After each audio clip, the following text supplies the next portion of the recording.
பரிசுத்தமுள்ள ஜீவனுள்ள ஜீவிக்கிற ஆண்டவராகிய இயேசுவின் நாமத்தினாலே இந்த காலைகளில் உங்களுக்கு என் அன்பின் வாழ்த்துக்கள். என்னோடு கூட நேரலைகளுக்கு கூடாக ஆன்லைனில் இணைந்திருக்கிற உங்கள் ஒவ்வொருவரையும் ஆண்டவராகிய இயேசுவின் நாமத்தினாலே இவருடைய சபையின் சார்பில் உங்களை வாழ்த்தி வரவேற்கிறோம். தேவனுடைய கிருபையினாலே மீண்டும் ஒரு ஆசீர்வதிக்கப்பட்ட நல்ல ஒரு நாளிலே, வாரத்தின் முதலாவது நாளிலே தேவ சமூகத்தில் அமர்ந்து ஆண்டவரை ஆராதனை செய்யவும், ஆண்டவருடைய நாமத்தை மகிமைப்படுத்தவும், தொழுது கொள்ளவும், கர்த்தர் செய்த நன்மைகள் எல்லாம் எண்ணி பார்த்து நன்றி செலுத்தும் ஆண்டவர் கொடுத்த நல்ல வாக்கியத்துக்காக நான் தேவனை ஸ்தோத்தரிக்கிறேன். தேவ சமூகத்தில் அப்படியே நம் கண்களை மூடி நம் தலைகளை தாழ்த்தி ஜெபம் செய்யும்படியாக கடந்து வருவோம். நம் மத்தியிலே இருக்கிறதான அருமையான சபை விசுவாசிகள் உங்களில் ஏவப்பட்ட ஒருவர் கர்த்தருடைய செய்திக்காக நீங்கள் ஜெபிக்கும்படி அன்பாய் கேட்கிறேன். தேவனுடைய ஆவியானவர் நம்மோடு கூட பேசபடியா, நம்மோடு கூட இடைப்படும்படியாய் நம் மத்தியிலே நம் ஆவியிலே ஏவப்படுவோமானால் நம் கண்களை மூடி தலைகளை தாழ்த்தி ஜெபத்தோடு கூட நாம் கடந்து வருவோம். தேவ செய்திக்குள்ளாக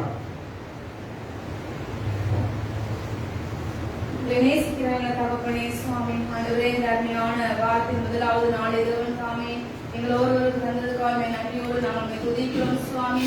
ஆண்டவரே 6 நாள் வேலை செய்து ஆண்டவரே 7வது நாளாக உங்களுடைய சமூகத்திலே ஆண்டவரே அந்த ஒருவரை கர்த்தர் தாமே ஆசீர்வதிக்கும்படியாக கிருபை செய்யுங்க. ஆண்டவரே கர்த்தர் தாமே அப்பா பாடல்களோடு இடைப்பட்டீங்க சுவாமி.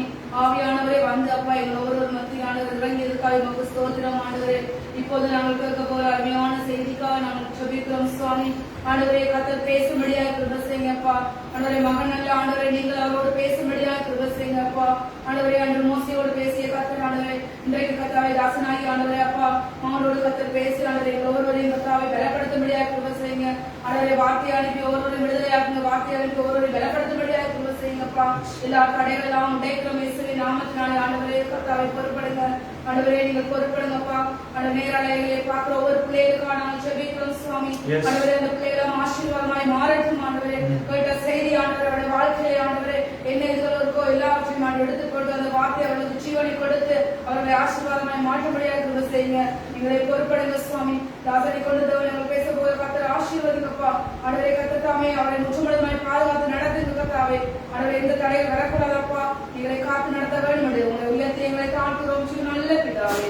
ஆமென் ஆமென் ஆமென் ஆமென். நாம் தேவ சமூகத்திலே நாம் இந்த நாளிலே கர்த்தருடைய செய்திக்கு ஆதாரமாக நாம் தொடர்ந்து நாம் தியானித்து வருகிறதான தலைப்பு திரும்பி பார்க்கிறேன். கடந்து வந்த நாட்களை திரும்பி பார்க்கிறேன் என்கிறதான தலைப்பிலே கடந்த வாரத்திலே நாம் தியானித்தோம். அதனுடைய 2வது பகுதியாக தொடர்ந்து நாம் அந்த வார்த்தைகளை தியானிப்படியே கடந்து வருவோம். கடந்த வாரத்திலே நம்முடைய தியானத்துக்கு ஆதாரமாக உபாகமத்தின் புத்தகம் 1வது அதிகாரம் 31வது வசனத்தை நாம் தியானத்தில் எடுத்துக்கொண்டோம்.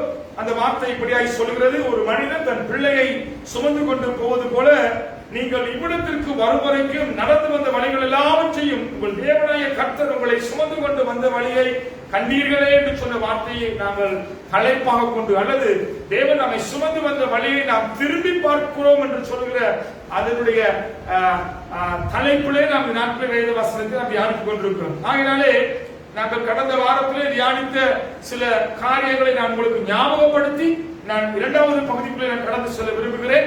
எத்தனை பேர் அது உங்களுக்கு ஞாபகம் இருக்கும், அல்லது எத்தனை பேர் அதை நீங்க நோட்ஸ் எடுத்தீங்களோ எனக்கு தெரியாது.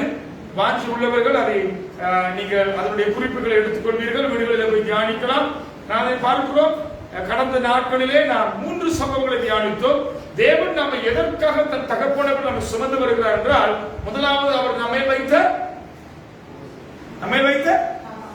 பாசத்தினால், நம்மை வைத்த அன்பினாலே அவர் நம்மை சுமந்து வந்தார் என்று சொல்லி நாம் தியானித்தோம். அதற்கு ஆதாரமாக பார்க்கிறோம் யோவான் 3:16 அதிலே வேதம் தெளிவாக சொல்கிறது, தம்முடைய சொந்த குமாரன் வராமல் கிறிஸ்துவை நமக்காக பூமிக்கு கல்வாரிக்கு அங்கே அடிக்க கொடுத்தார். ஆகையினாலே அவருடைய அன்பு அவருடைய ஜீவனையே நமக்காய் கொடுக்கும்படியாக இது வெளிப்பட்டது என்று சொல்லி நாம் தியானித்தோம். 2வதாக நாம் பார்க்கிறோம், எதற்காக ஒரு தகப்பனை போல தேவன் நம்மை தோளிலே சுமந்து வருகிறார் என்று சொன்னால், எத்தனை பேருக்கு ஞாபகம் இருக்கு? எதற்காக?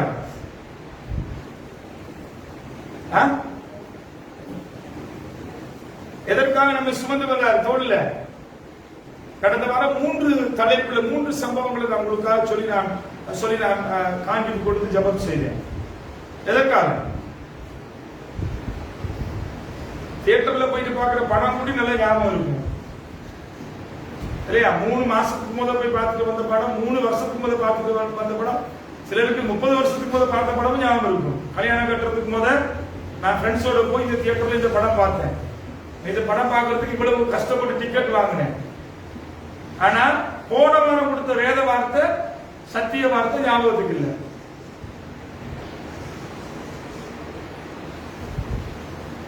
வேதம் சொல்லுது, நீ என்ன மறந்தா நான் உன்னையும் உன் பிள்ளைகளை மறப்பேன்னு சொல்றாரு ஆண்டவர். வேத வார்த்தை சொல்லுது, இந்த வசனத்தை ராவும் பகலும் அதை தியானிக்கணுமா, நெத்தியில எழுதி கொள்ளணுமா, கழுத்துல எழுதி தொங்க போடணுமா. இந்த வசனத்தை என்ன செய்யணுமா, படுத்திருக்கும் போது, எழுதிருக்கும், உட்கார்ந்து இருக்கும் பொழுது உன் பிள்ளைகளுக்கு அதை சொல்லிக் கொடுக்கணும் சொல்லி இந்த வேத வார்த்தைகள் நமக்கு கற்றுக் கொடுக்கிறது. ஆனா இன்னைக்கு இத்தனை பேர் உட்கார்ந்து இருக்கிறீங்க, இவ்வளவு பெரிய பெரிய மனுஷர்கள் உட்கார்ந்து இருக்கிறீங்கன்னா உங்களால இந்த ஒரே ஒரு வார்த்தையை மாத்திரம் ஞாபகம் வைக்க முடியாட்டி கிட்டத்தட்ட ஆயிரக்கணக்கான பிரசங்கங்களை நாங்க பண்ணியிருக்கிறோம் சபையில நடந்து வந்த ஊழிய காலத்துல. அப்ப போன வாரம் உள்ளது உங்களுக்கு ஞாபகம் இல்லாட்டி அதுக்கு முதல்ல பேசுறவங்களுக்கு எப்படி ஞாபகம் இருக்கு? ஜான் போன வாரம் வரவே இல்லை. கர்த்தர் உங்களை ஆசீர்வதிப்பார். ரைட்? எவ்வளவு அழகா ஒரு கொப்பி வச்சு வீட்டு கணக்கெல்லாம் எழுதுறீங்க தானே? வட்டி கணக்கு, வட்டிக்கு கொடுத்த கணக்கு, வட்டிக்கு வாங்கின கணக்கு இல்லையா? கடன் வாங்கினது, கடன் கொடுத்தது எல்லாத்தையும் எழுதி வைக்கிறீங்க. ஆனா தேவ சமூகத்துல வந்து அமர்ந்திருக்கும் பொழுது கர்த்தர் பேசுகிற வார்த்தைய ஒரு குறிப்பெடுத்து, ஒரு நோட் எடுத்து அதை வீட்டுல போய் கொஞ்சம் தியானித்து எழுதுறதுக்கு நமக்கு நேரம் இல்லை. கடவுள் உங்களை ஆசீர்வதிப்பார். அவனவன் கிரியைகளுக்கு தக்க பலன் அவனோடு கூட வரும். அதனாலே இரண்டாவது நான் பார்க்கிறோம், நம்ம ஏன் தேவன் தோள்ல சுமக்கிறார்னா, ஒரு சில இடத்துல நம்மளால நடக்க முடியாது. நாங்க மரண பள்ளத்தாக்கின் வழியா அல்லது பாடுகள், நெருக்கங்கள் நிறைந்த வழியில நம்ம நடந்து வருகிற பொழுது தேவன் நம்ம என்ன செய்யறாரா, இந்த வழியால உன்னை நடக்க, இதை உன்னால கடக்க முடியாது, அல்லது இந்த பாதை உனக்கு பயங்கரமா வேதனையா இருக்கும், ஆகையினால நாம் உன்னை தோளில சுமக்கிறோம்னு சொல்லி ஆண்டவர் நம்மை தோளில சுமக்கிறாரா. முதலாவது எதுக்காக சுமக்கிறாரு? எதுக்காக சுமக்கிறாரு? அவர் நம்மை வைத்த பாசத்தில். இரண்டாவது, நம்முடைய வாழ்க்கையில நாம சில நடக்க முடியாத வழிகளில் நம்ம கடந்து போவோம். அதுல எல்லாம் தேவன் நம்ம என்ன நம்ம தூக்கி சுமக்கிறார். மூன்றாவது ஏன் சுமக்கிறார் நம்ம தோழர்கள் சொல்லிக் கொடுத்த? மூன்றாவது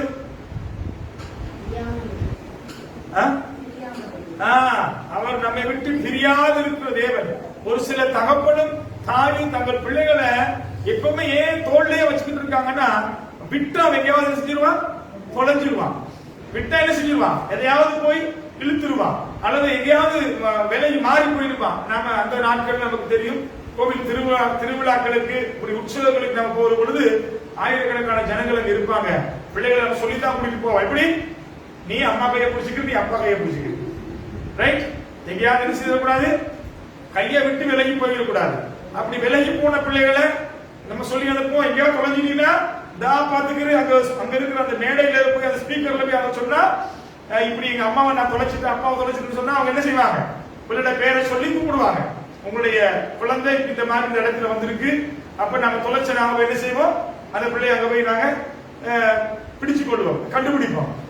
அதனால இன்றைக்கு ஆண்டவர் ஏன் நம்ம விட்டு பிரியாம இருக்கிறார்னா, நாங்களும் ஒருவேளை தொலைஞ்சு போக கூடாதபடிக்கு, நாங்களும் தேவனை விட்டு தூரமாய் போக கூடாதபடிக்கு அவர் நம்ம மேல் வைத்த அந்த அன்பினால அவர் நம்ம என்ன செய்யறாரா, நம்ம பிரியாம இருக்கிறதுக்கு தோல்லையே வச்சிருக்காரா. கீழே இறக்கி விட்டு என்ன செஞ்சிருவீங்க? சிலருக்கு தோல்ல இருக்க விருப்பம் இல்லை.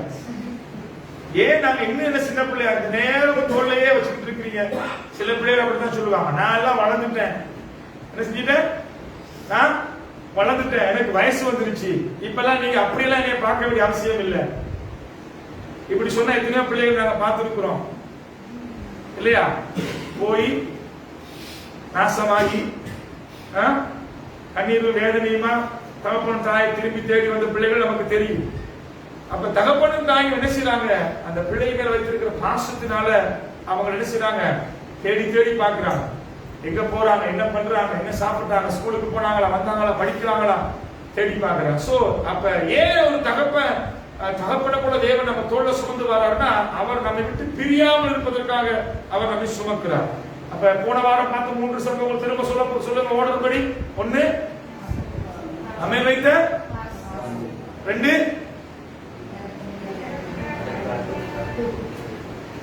என்னடா பாம்பு சிறுற மாதிரி கேக்குது. இருளின் அந்தகார வழியில நடந்து போவது நமக்கு துணையா இருக்கிறார். 3வது இப்ப 4வது தியானிக்க போறோம். சரி, 4வது வார்த்தை 4வது பகுதி என்னன்னா பாருங்க, அவர் இவ்வளவும் நம்ம மேல எதற்காக வைத்தார்னா, பாசம் என்கிறது ஒரு பக்கம் இருக்க, நம்ம மேல ஒரு சிநேகத்தை வச்சிருக்காரு. சிநேகம் பண்றது எத்தனை பேர் தெரியும்? ஒரு நேசம், ஒரு மாறாத சிநேகம், ஒரு மாறாத ஒரு நேசத்தை பாசத்திலோட குறைஞ்சு போயிடும் இல்லையா? பாசம் பிள்ளைகளுக்கு என்ன செய்யறாங்க, நம்ம அடிக்கடி சொல்ல, ஐயோ நான் உன் மேல பாசமே இல்ல சொல்லுவேன். ஏன்னா நீ சொல்லே கேட்க மாட்டேங்கிற, ரைட்? நான் உன்னை விட்டுட்டேன், நீ எப்படியாவது போ சில விட்டுருவாங்க. ஆனா பாசத்தோட சேர்த்த ஒரு சிநேகம், ஒரு நேசம் வச்சிருந்தா என்ன செய்யாது? பாசம் குறைஞ்சாலும் என்ன செய்யும்? நேசம் குறையாது, நேசம் கூடவே இருக்கும். அதனால இன்னைக்கு தேவன் நம்ம வைத்து ஒரு நேசத்தை குறிச்சு உங்களோட நான் பேச விரும்புறேன். பாருங்க, எதற்காக தேவன் நம்ம மேல ஒரு நேசத்தை வச்சு நம்ம தோல்ல சுமக்கிறார்னு சொல்லி பார்ப்போம்னா, 4வது ஏசாயா 43வது அதிகாரம் 43வது அதிகாரம் 4-5 வசனங்களை வாசிக்கிற பொழுது அந்த வார்த்தைகள் எப்படியா சொல்கிறது? எதற்காக தேவன் நம்ம மேல ஒரு பெரிதான ஒரு நேசத்தை, ஒரு பாசத்தை நம்ம மேல வச்சிருக்காருன்னா, ஆண்டவருடைய வேத வார்த்தை தெளிவாய் சொல்கிறது. 4:5 ஏசாயா 43, நீ என் பார்வைக்கு அருமையானபடியினாலே கனம் பெற்றாய், நான் உன்னை சிநேகித்தேன், ஆதலால் உனக்கு பதிலாக மனுஷர்களையும் உனக்கு ஜீவனுக்கு ஈடாக ஜனங்களையும் கொடுப்பேன். பாருங்க, ஆண்டவர் சொல்றாரு, நான் உனக்கு, நீ என் பார்வையில அருமையானவனாகபடினாலே நான் உன் மேல என்ன வச்சிருக்கிறேனா, என்ன வச்சிருக்காரா? உன்னை சிநேகித்தேன் என்று சொல்லி ஆண்டவர் சொல்லுகிறாரு. தேவன் யாரை சிநேகிக்கிறாரா? யாரு மேல அவருடைய பாசத்தை வச்சிருக்காரா?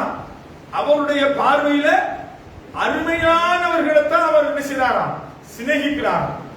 இப்ப இங்க உட்கார்ந்து எல்லாம் பார்த்து நான் கேட்டா, நீங்க தேவ பார்வையில் அருமையானவர்கள் கேட்டா, ஆண்டவர் இங்க இருந்திருந்தா சொல்லுவாரு, இல்ல கண்டிப்பா நீங்க ஒருத்தர் அருமையானவர்கள் இல்லை. ஏன்னா நேற்று போன வாரம் வசனத்தையும் நீங்க ஞாபகத்துல வச்சிருக்கல.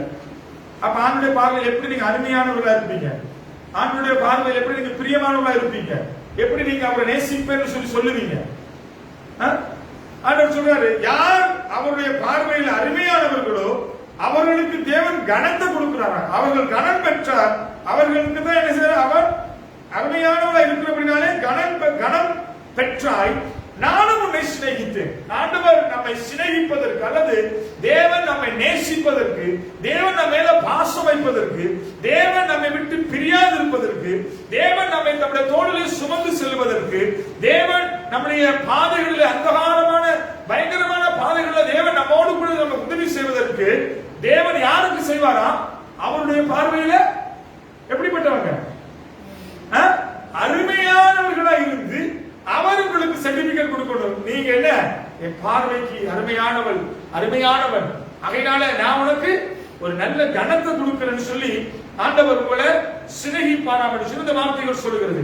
நாம் அவருடைய பார்வையில அருமையானவர்களானபடினாலதான் நம்மை சிநேகித்து, நம்மை தகப்பன போல தோளில் சுமந்து, அவருடைய பிள்ளையாக நம்ம ஏற்றுக்கொண்டு, அவருடைய பிள்ளை அவர் என்ன செய்யறாரோ கனப்படுத்துறாரோ.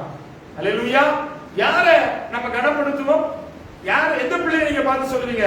எங்க வீட்டுல 3 பிள்ளை இருக்கு, 3 பிள்ளைல மூத்தது இந்த மாதிரி, 2வது இந்த மாதிரி, 3வது இந்த மாதிரி. நம்ம என்ன கொடுப்போம்? பாயிண்ட்ஸ் கொடுப்போம், ரெக்கமெண்டேஷன் கொடுப்போம். அதுல ஒண்ணு சொல்லுவோம், ஒண்ணும் உதவாதது எது? அது ஒரு நாள் எனக்கு சொல்லு கேட்காது.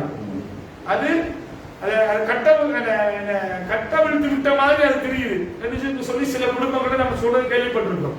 அதனால தகப்பனுடைய தாயிட பார்வையில அருமையான பிள்ளையா இருந்தால்தான் அந்த தாய் தகப்பன் என்ன சொல்லுவாங்க? நல்ல பிள்ளை. நான் கிழிச்ச கோட்டை தாண்டாது, பாஞ்சு போயிடும். எப்படி? நான் கிழிச்ச கோட்டை தாண்டாது சொல்லுவாங்க. அந்த பிள்ளை நான் சொன்ன அடுத்த வார்த்தை பேசாது, நான் கூப்பிடும் போதே அது காலில் நிற்கும். அவ்வளவு நல்ல ஒழுக்கமான கீழ்ப்படிவான நல்ல பிள்ளை சொல்லி சான்று கொடுப்போம். யாருன்னா, யாரை கொடுப்பாங்கன்னா, தகப்பன் தன் பிள்ளை மேல ஒரு கனத்தை வச்சிருந்த கனம் பெற்றிருந்தா தான் ஆண்டவர் சொல்றாரு, நான் அருமையானவர் சொல்லி கனம் பெற்றவர்களை தான் சிநேகித்து தன்னுடைய தோல்ல சுமந்து வருகிறார். சில வேளை நீங்க தேவன் உங்களை தோல்ல சுமக்காட்டி நீங்க அவர் பார்வையில் என்ன இல்ல, அருமையானவர்கள் அல்ல, அல்லது அவர் பார்வையில் நீங்க கனம் பெறாத அப்படினால தேவனுடைய சிநேகம், தேவனுடைய அன்பு, தேவனுடைய பாசம் நமக்கு காணக்கூடாது அப்படி இருக்குது. அதே 43வது அதிகாரம் 5வது வசனத்தில் பொழுது, பயப்படாதே, நான் உடனே கூட இருக்கிறேன், நான் உன் சந்ததியை கிழக்கிலிருந்து வர பண்ணி உன்னை மேற்கிலிருந்து கூட்டி சேர்ப்பேன். பாருங்க, யாரோட இருப்பாரா? மேல உள்ள சொன்ன வார்த்தையின்படி அருமையானவனோடும் கனம் பெற்றவனோடும், கனம் பெற்றவன இருக்கிறவன நான் அவனை சிநேகிப்பேன், அவனை பயப்படாத நான் அவனோடு கூடவே இருப்பேன்னு சொல்றாரு. அப்ப யாரோட கூட இருப்பாரா? உங்களோட அவர் கூட இருந்தா தான் உங்களை என்ன செய்வாரு? அன்பு காட்டலாம், தோளில சுமக்கலாம், வேற என்ன செய்யலாம்? உங்களை விட்டு பிரியாம இருக்கலாம், சிநேகிக்கலாம், அவர் உங்களுக்கு ஒரு நல்ல கணத்தை கொடுக்கலாம்.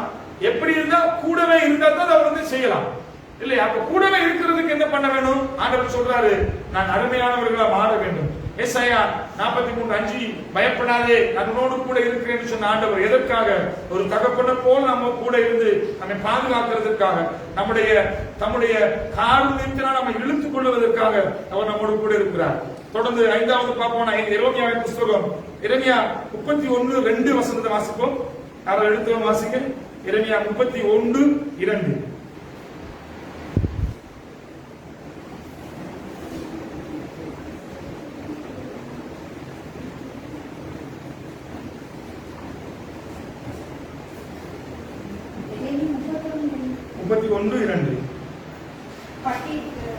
பட்டயத்துக்கு தப்பும் நீத்த ஜனம் வனாந்தரத்தில் இரக்கம் பெற்றது, இஸ்ரவேலுக்கு இளைப்பாறுதலை கட்டளையிட போகிறேன் என்று கர்த்தர் சொல்லுகிறார். பாருங்க, ஆண்டவருடைய வார்த்தை நமக்கு சொல்றது, பட்டயத்துக்கு தப்பி பாருங்க இரக்கம் காண்பித்து இளைப்பாறுதலை தருகிறார், தம்முடைய தோளிலே சுமக்கிறார். யார சுமக்கிறாரா? பட்டயத்துக்கு நம்மளை தப்பிவித்து பாருங்க நமக்கு இரக்கத்தை காண்பித்து நமக்கு இளைப்பாறுதலை அவர் கொடுத்து சொல்றாரு, அவர் நம்மை தம்முடைய தோளிலே சுமக்கிறார். கடந்த காலத்துல அநேக பட்டயங்கள் நமக்கு விரோதமாக வந்தது இல்லையா?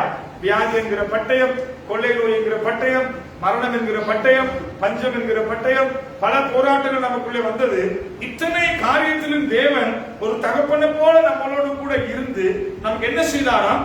நமக்கு எல்லாவற்றிலும் நம்மை தப்புவிக்க பண்ணி நமக்கு இரக்கம் காண்பித்து இளைப்பாறுதலை கொடுத்து அவர் தம்முடைய தோளில நம்மை சுமந்து வந்தாராம். ஒருவேளை என் வாழ்க்கையில இந்த பட்டயமாகி இருக்கிற இந்த கொள்ளை நோய் அல்லது இந்த பாடுகள், இந்த வேதனைகள் என்னை விட்டு மாறாமல் இருக்குன்னு சொன்னா நீங்க தேவ தோளில இல்லை என்பதற்காக தான் அதனுடைய அர்த்தம்.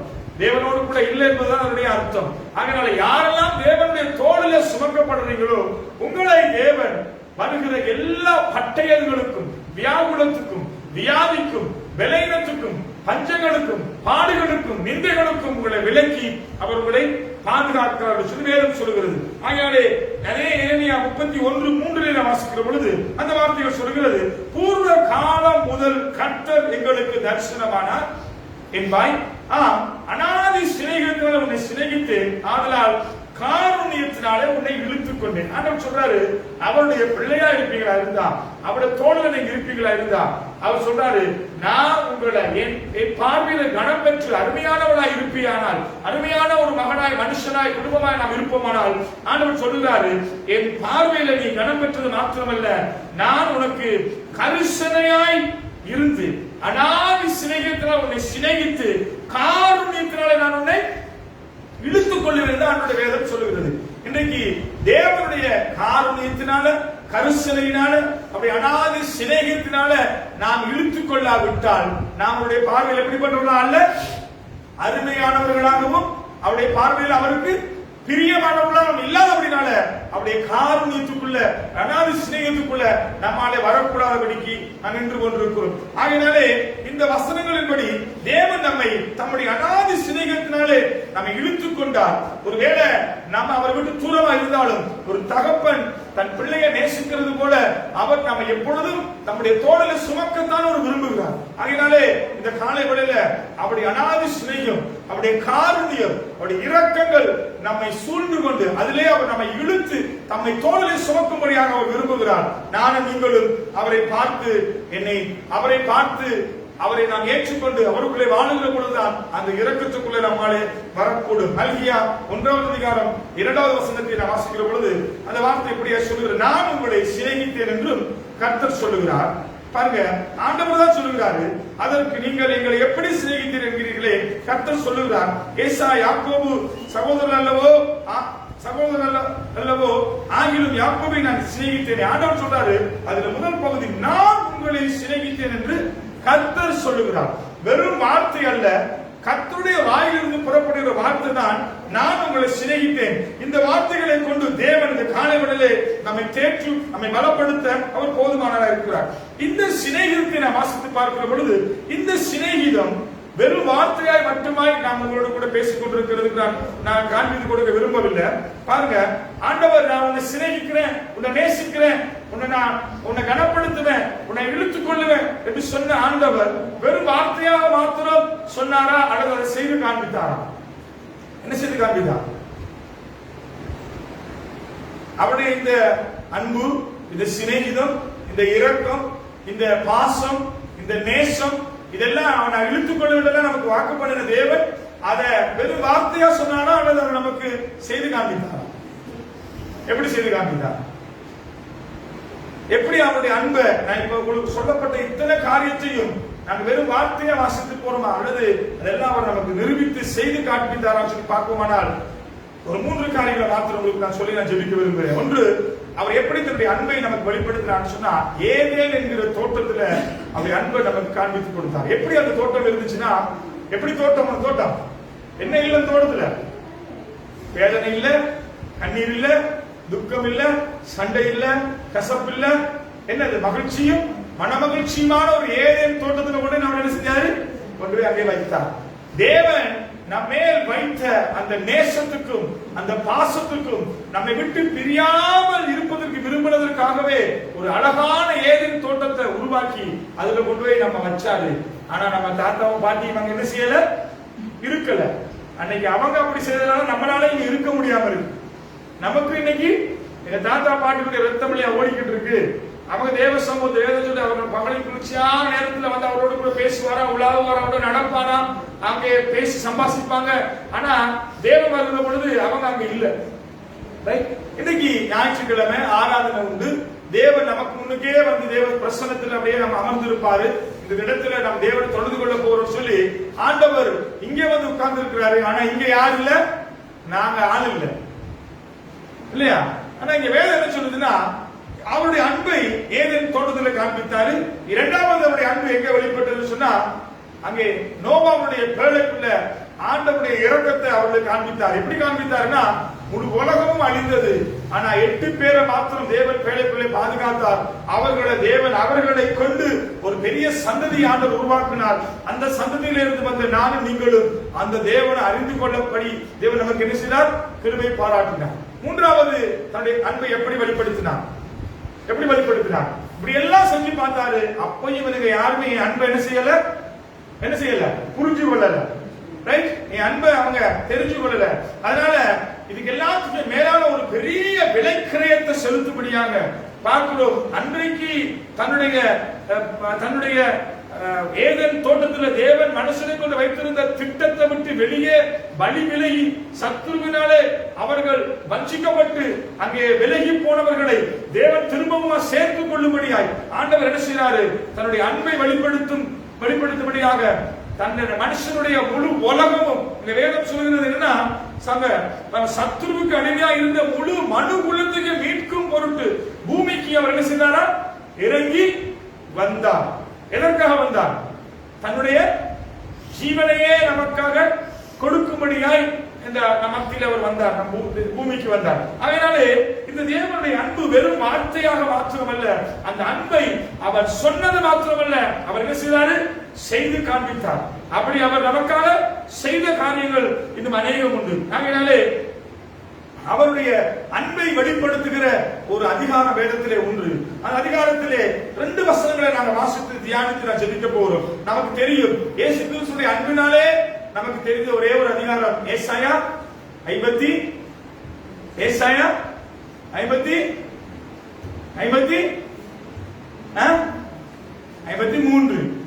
அதெல்லாம் என்ன சொல்றாரு? அவர் அசட்டை பண்ணப்பட்டவரும் பாடு அனுபவித்தவரும்.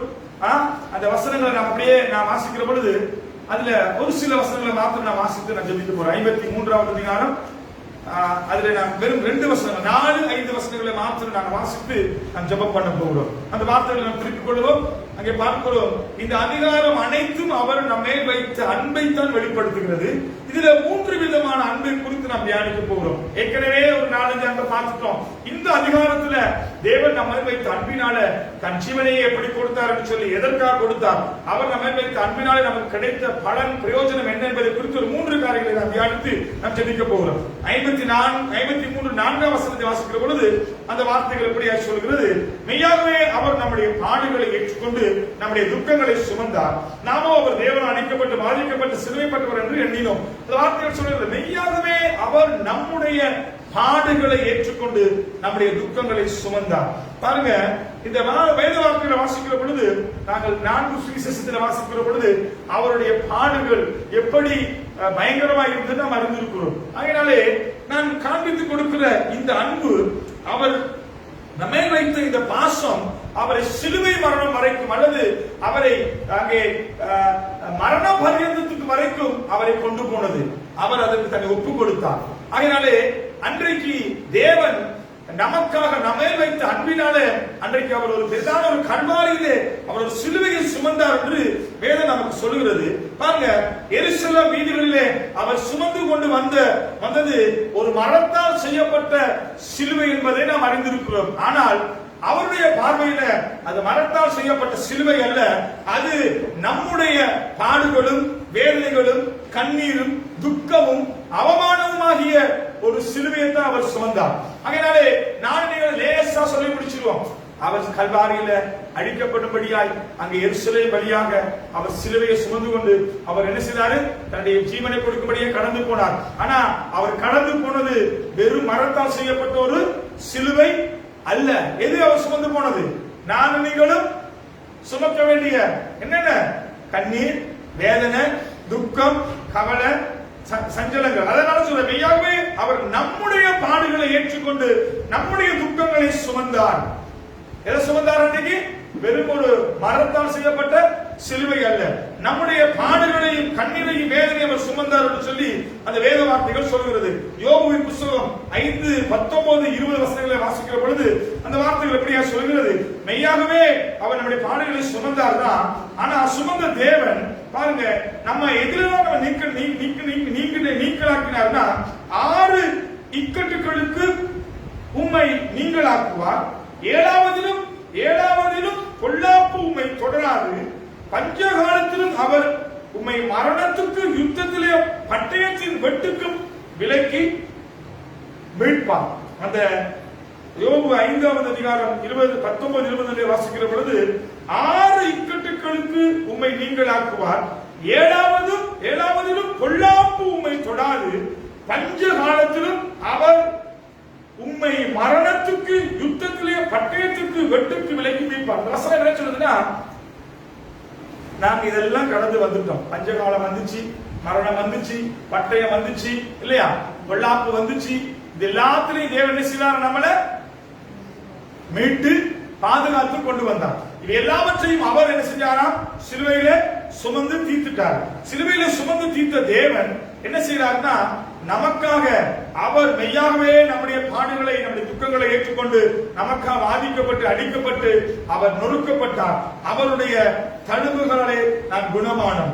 இன்றைக்கு இக்கட்டுகள், பொல்லாப்புகள், மரண பட்டயங்கள், பஞ்சங்கள் இவைகளுக்கு தப்புவிக்கும்படி அவர் நம்மை ஒரு தகப்பனை போல நம்மை தோளில சுமந்து வந்தார். அவர் நம்மை சிநேகித்தார். அவர் நம்மை வைத்த பாசத்தினால இத்தனை பாடுகளுக்கும் தேவன் நம்மை என்ன செய்தார்? பாதுகாத்து 31 பாவத்தின்படி தோளில நம்ம என்ன செய்தாரு? சுமந்து வந்தார். நம்ம கொஞ்சம் திரும்பி பார்க்கிறோமா? இத்தனை பட்டயங்கள், கேட்கிற செய்தியெல்லாம் என்ன? இன்றைக்கு காலையில கூடி நான் செய்திகளை கேட்கிற பொழுது ரொம்ப வேதனையா இருந்தது. பல விதத்துல ஜனங்கள் பாதிக்கப்படுகிறார்கள். ஆகையினாலே இன்றைக்கு நானும் நீங்களும் இத்தனை பட்டயங்கள், இத்தனை மரண சப்தங்கள், இத்தனை பாடுகள், நெருக்கங்கள், பஞ்சங்களுக்கு மத்தியிலே நாம் கடந்து வந்தாலும் தேவன் நம்ம என்ன செய்யறாரு? பாதுகாக்கும்படியாக நம்மை தோளில சுமந்து வருகிறார். ஆகையினாலே 2000 வருஷங்களுக்கு முன்பதாக அங்கே எருசலேம் வழியாக அவர் சுமந்து கொண்டு போனது ஒரு பார சிலுவை தான். ஆனா அத்தனை பார சிலுவையும் நான் நீங்கள் சுமக்க வேண்டிய பாடுகளும் வேதனையுமா இருந்தது. அப்படியாய் நம்மை நேசித்த தேவன் அன்றைக்கு சுமந்த அதே பாரமாய் இருக்கிற நம்ம இன்றைக்கு வரைக்கும் என்ன செய்யறாரு? தோளுல நம்மை சுமந்து கொண்டிருக்கிறார். அன்னைக்கு தூக்குறாரு. எத? நம்ம பாரத்தை தான் தூக்குனாரு. அன்னைக்கு அவர் இறக்கி வைத்தாரா? மறுதளித்தாரா? அழகான பாடல் பாடுவோம். பாரமான சிலுவை என்று இறக்கி வைக்கவில்லை, கூர்மையான ஆணை என்று புறக்கணிக்கவில்லை. என்ன செய்தாரா? யாரை யோசித்தாரா? என்னையும் உங்களையும் யோசித்தார் சொல்லி அழகா நாங்க பாடுவோம். அல்லேலூயா. இந்த பாடல் எல்லாம் என்ன சொல்கிறதுனா, அவர் நம்ம மேல் வைத்த அன்பை அங்கே சிலுவையில கல்வாரியிலே நமக்காக வெளிப்படுத்தினார். அன்றைக்கு தூக்குனார். கல்வாரி சிலுவை என்கிற மர சிலுவை என்கிற அடையாளமாகிய நம்முடைய பாடுகள், நம்முடைய வேதனைகள், நம்முடைய துக்கங்கள், நம்முடைய சஞ்சலங்கள், நமக்காக வரும் தண்டனை அவர் மேல் வந்தது.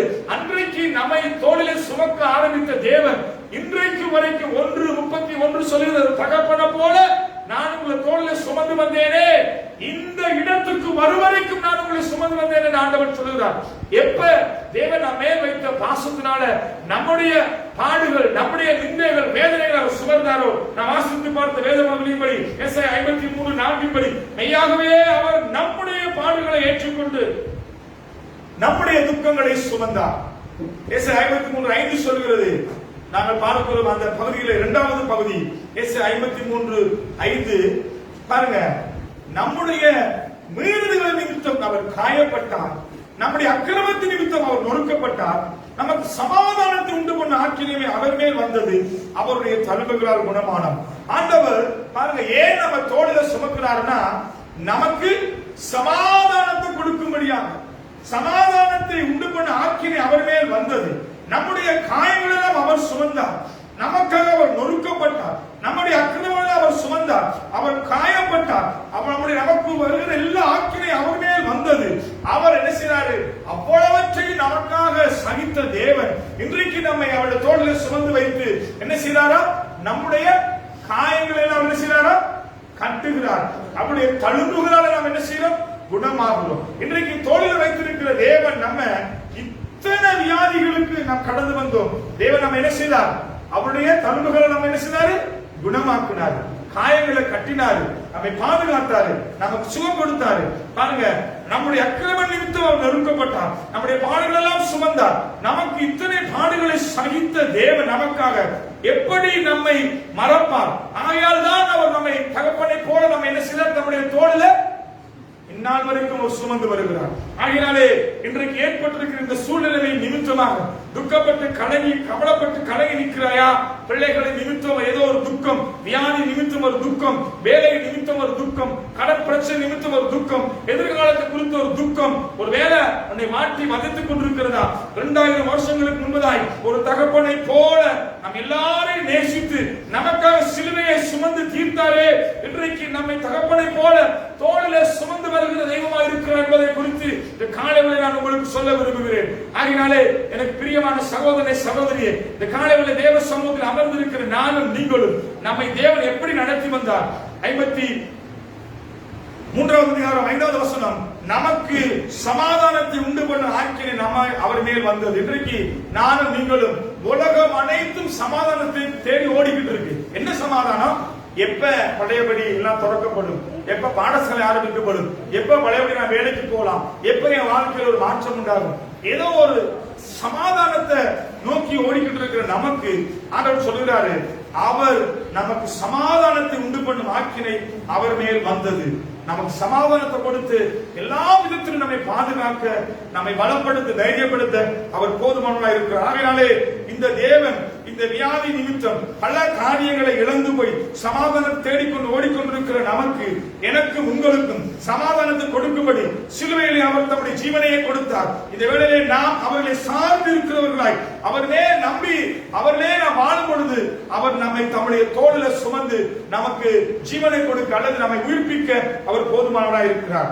ஆகையினாலே இந்த காலை வேளையில இவ்வளவு நமக்காக செய்த ஆண்டவரை பார்த்து நானும் நீங்களும் சொல்ல வேண்டிய 2 காரியம் உண்டு.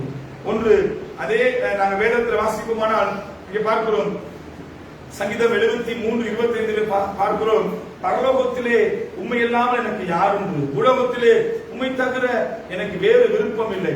இப்படியெல்லாம் நமக்காக தன் ஜீவனை கொடுத்து தோளிலே நம்ம சுமக்கிற ஆண்டவர், அவரை பார்த்து இன்றைக்கு நானும் நீங்களும் சொல்லுகிறோமா, ஆண்டவரே உண்மை இல்லாமல் வேற எங்களுக்கு பரலோகத்திலே யார் உண்டு ஆண்டவரே, பூலோகத்திலே உண்மை தவிர வேறு விருப்பம் எது ஆண்டவர் என்று சொல்லி சொல்லுகிற விசுவாசிகளாய் சொல்லுகிறவர்களாய் நாம் வாழுகிறவர்களாய் வாழ வேண்டும் தேவன் விரும்புகிறார்.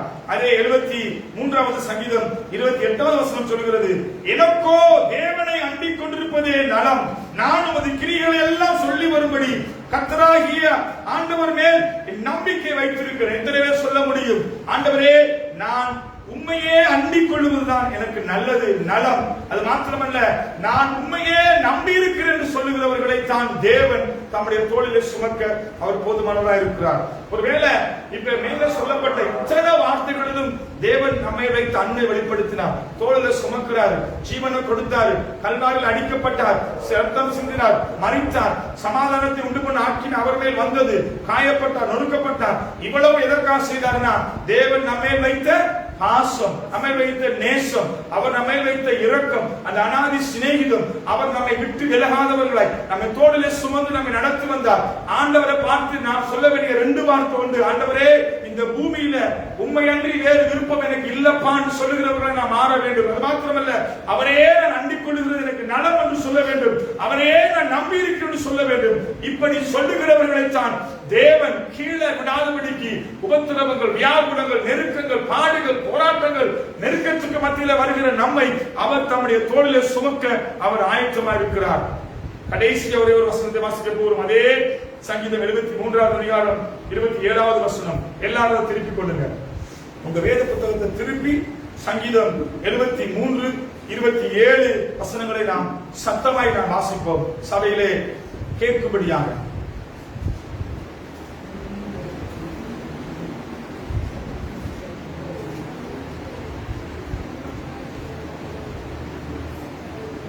வாசிப்போம். இதோ உம்மை விட்டு தூரமாய் போகிறவர்கள்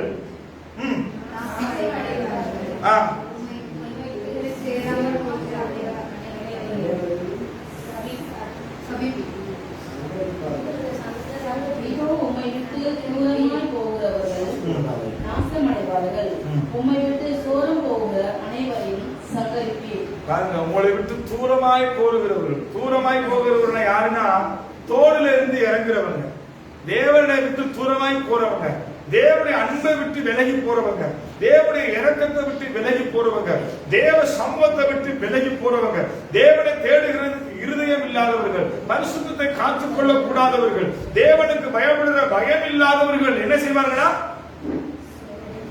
என்ன செய்வார்களா? நான் சொல்லல, வேதம் சொல்லுது. ரைட். அடுத்தது என்ன சொல்றாரு? உம்மை விட்டு சோரம் போகிற அனைவரும், இந்த வருகிற கொள்ளை நோயில, இங்க வருகிற பட்டயத்துல அவரை விட்டு தூரம் போகிறவர் அனைவரும் சங்கரிக்கப்படுவார்கள். நான் சொல்லல, வேதம் சொல்லுது. எங்க பாதுகாப்பு இருக்கு? அவருடைய தோளுல தான். அவர் தோலை விட்டு இறங்கினா, அவர் தோலை விட்டு கொஞ்சம் வெளியில போனா, அவருடைய பிரசன்னத்தை விட்டு கொஞ்சம் வெளியில போனா, அவருடைய பாதுகாப்பை விட்டு கொஞ்சம் வெளியில போனா, ஐயோ கொஞ்சம் போய் பார்த்துட்டு வந்துடுறேன், அங்க உனக்கு என்ன இருக்கு? சங்கார தூதன் உன்னை சங்கரிப்பதற்கு என்ன செய்யறான்? காத்திருக்கிறான். அல்லேலூயா. இன்னைக்கு யாரெல்லாம் வெளியில ஆண்டவரை விட்டு தூரம் போய் போனாங்களோ அவங்க எல்லாம் சோரம் போனார்கள். அதோட அர்த்தம் எனக்கு சரியா தெரியல. என்னது சோதன? உம்மை விட்டு சோரம் போகிற அனைவரையும் சங்கரிப்பார்கள். உம்மை விட்டு, அத நம்ம இப்படி வாசிப்போம், உம்மை விட்டு தூரம் போகிற அனைவரையும் அவர் என்னவா?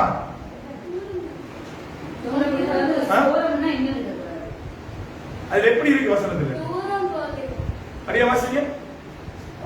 இதோ உம்மை விட்டு இல்லமாய் போகிறவர்கள் நாசமடைவார்கள், உம்மை விட்டு சோரம் போகிற அனைவரையும் சங்கரிப்பீர். அதுல தூரம் சோரம் என்று ரெண்டு இருக்கு, ரைட்? அது ரெண்டையுமே நம்ம ஒண்ணா எடுத்துக்கிறோம். எப்படி? நம்ம அவரை விட்டு தூரம் போகிறவர்கள். இன்னைக்கு எத்தனை பேர் தூரம் போயிருக்காங்க? எத்தனை சேர் இன்னைக்கு ஃப்ரீயா இருக்கு? என்ன இருக்கு மகனே? வெளியே போறவங்களுக்கு, தூரம் போறவங்களுக்கு அருவாதான்.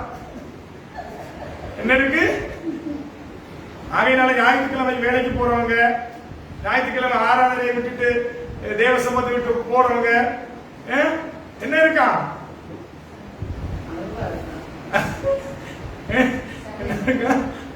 சங்கார தூதன் என்னத்தோட நிக்கிறான்?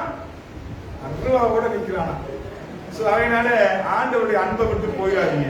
அவர் நம்ம மேல வைத்த அன்பினால நமக்கு எவ்வளவோ காரியத்தை அவர் செய்திருக்கிறார்.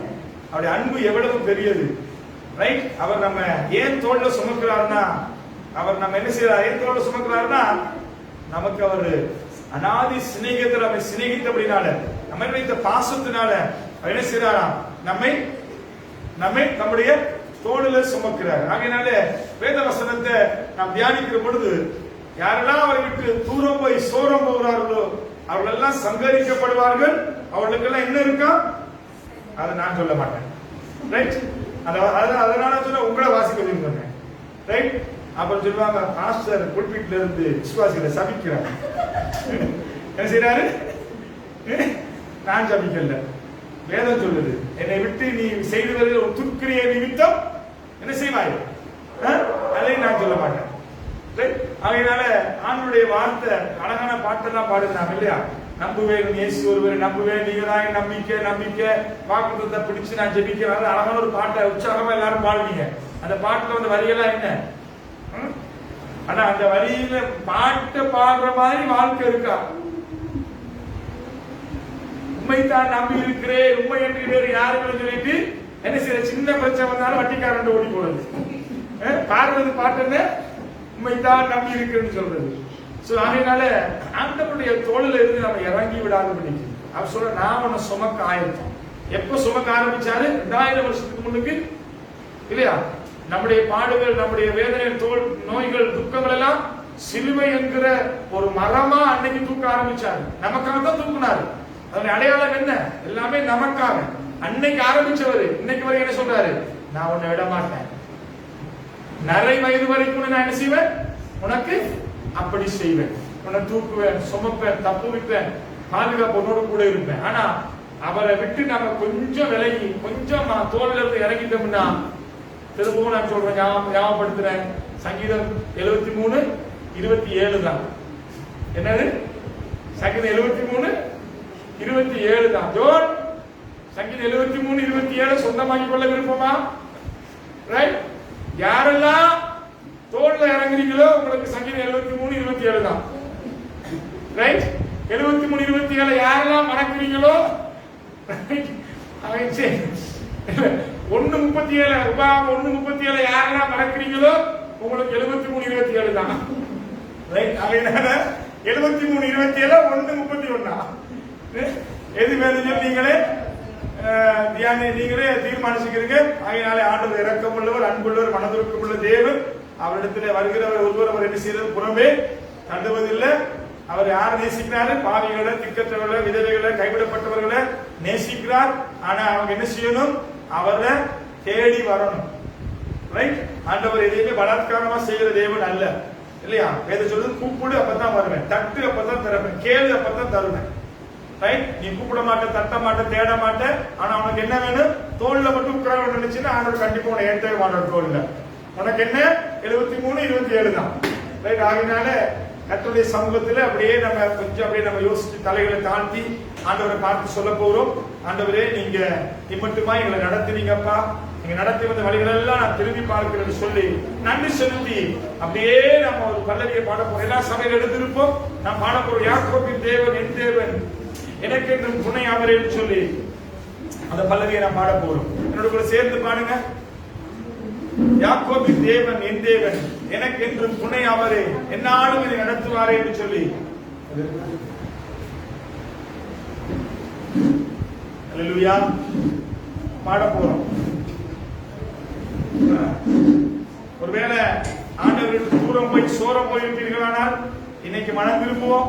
ஆண்டவரை பார்த்து சொல்ல போறோம், நீர்தான் யாக்கோபின் தேவன், என் தேவன், எனக்கென்றும் துணை அவரே என்று சொல்லி அப்படியே நாம் அவரை பார்த்து சோத்திரத்தோடு கூட அந்த பல்லவியை பாடி அவருடைய நாமத்தை மகிமைப்படுத்தி ஜெபம் செய்து நாம் கடந்து வரப்போகிறோம்.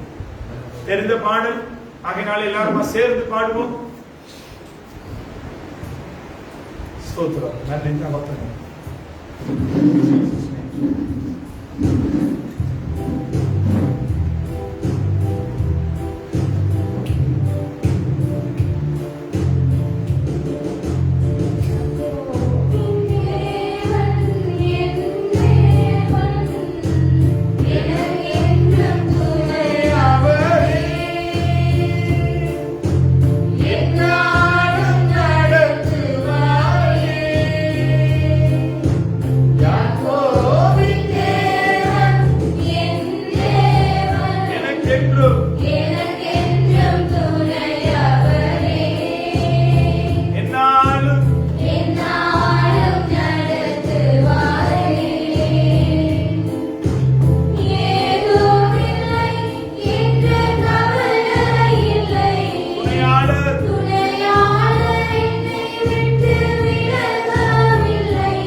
சங்கீதம் 73:25 படி பரலோகத்திலே உம்மை அல்லாமல் எனக்கு யார் உண்டு, பூலோகத்திலே உம்மை தவிர வேறு விருப்பம் எனக்கு இல்லை என்று சொல்லுவோமானால்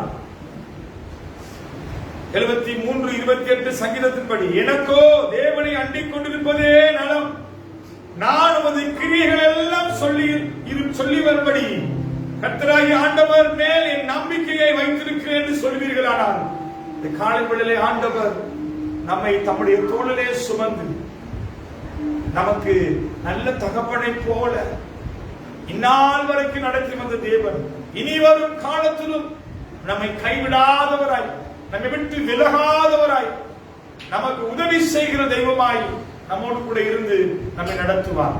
ஆகையினாலே அவர் நமக்கு நல்ல நம்மேல் பாசமுள்ள, நேசமுள்ள, இரக்கமுள்ள, அன்புள்ள, நம்மை சிநேகிக்கிற ஒரு நல்ல தகப்பனாய், நம்மை விட்டு விலகாதவராய், நம்மை விட்டு பிரிந்து போகாதவராய், பாடுகள், நெருக்கங்கள், மரண பள்ளத்தாக்கின் வழியாய் நம்மை நடத்தி செல்ல தம்முடைய தோளில் சுமந்து செல்கிற ஒரு நல்ல தகப்பனாய் நமக்கு அவர் இருக்கிறார். ஆகினாலே இந்த காலையில் ஒரு நல்ல, அப்படிப்பட்ட ஒரு நல்ல தகப்பனை நான் உங்களுக்கு காண்பித்துக் கொடுக்க விரும்புகிறேன். அவருடைய தோளிலே அமர்ந்திருக்கிற நமக்கு அவர் பாதுகாப்பாய் இருந்து நம்மை நடத்துவார் என்பதை நாம் அறிந்திருக்கிறோம். ஆகையினாலே கண்களை மூடி ஜெபம் செய்வோம். ஆண்டவரை பார்த்து நாம் சொல்ல போறோம்.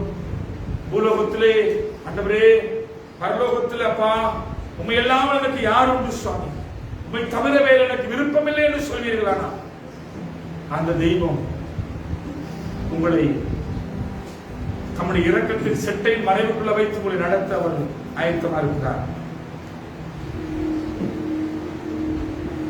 உண்மையே அண்டிக் கொள்வது எனக்கு நலமாயிருக்கும் என்று சொல்வீர்களானால், கர்த்தராகிய ஆண்டவரே நம்பிக்கை என்று சொல்வீர்களானால், அவர் உங்களை தம்முடைய தோளிலே சுமந்து நம்மை தயவாய் நடத்த அவர் போதுமானவராக இருக்கிறார். ஆகையினாலே இந்த வார்த்தைகளை நாம் தொடர்ந்து தியானித்து அறிக்கை செய்வோம்.